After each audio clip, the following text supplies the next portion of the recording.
Hello students, welcome to the steno tutorial. 100 शब्द प्रति minute की गति से डिक्टेशन डिक्टेशन 5 सेकंड से स्टार्ट होगा। Yes, start.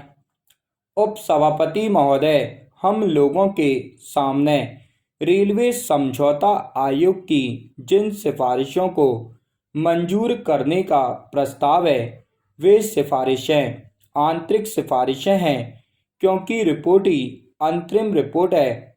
अपनी रिपोर्ट में समझौता आयोग ने इस बात को स्वीकार किया है कि रेलवे की वित्तीय समस्याएं तथा दूसरी अन्य समस्याएं इतनी जटिल हो गई हैं कि गहराई में जाकर उनकी छानबीन करने की आवश्यकता है और उनका समाधान निकालने की ज़रूरत है। जो सिफारिशें हम लोगों के सामने मंजूरी के लिए आई हैं, वे वही हैं जो इतने सालों से चली आ रही हैं। इतने सालों से जिस तरह से चीज़ें चली आ रही हैं, उसी तरह से अब भी चलनी चाहिए। यही सिफारिश है। हमें आश्चर्य होता है कि यह सरकार, जो प्रगति और परिवर्तन की हिमायती है, वह इस प्रकार की सिफारिशों को मंजूर करने का प्रस्ताव लेकर आती है, जबकि स्वयं यह समझौता आयोग इस बात की आवश्यकता अनुभव करता है कि समस्याओं को गहराई में जाकर देखने, जांचने और नया हल निकालने की आवश्यकता है। Paragraph change. महोदय, यह जो रेलवे बोर्ड है और जो इसकी अर्थव्यवस्था है, जो उसकी प्रबंध व्यवस्था है, वह पुरानी पड़ गई है।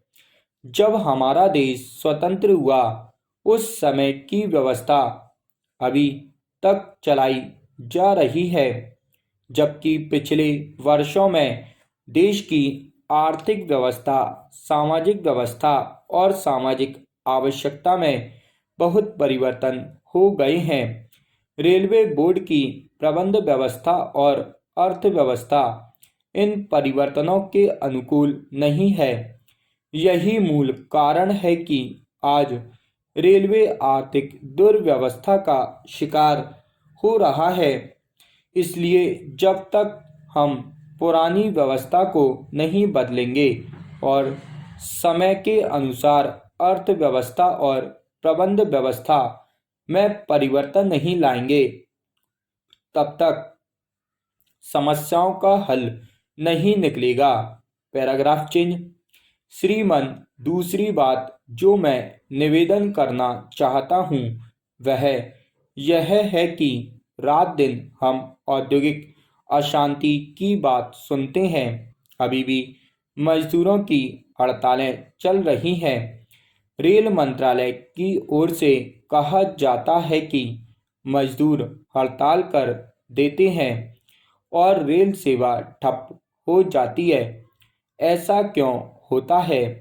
इन प्रश्नों को हम अभी नहीं उठाना चाहते, लेकिन इतना अवश्य कहना चाहते हैं कि जब तक रेल के प्रबंध में मजदूरों का प्रतिनिधित्व नहीं होगा, तब तक आप रेल सेवा को सुचारू रूप से नहीं चला सकते।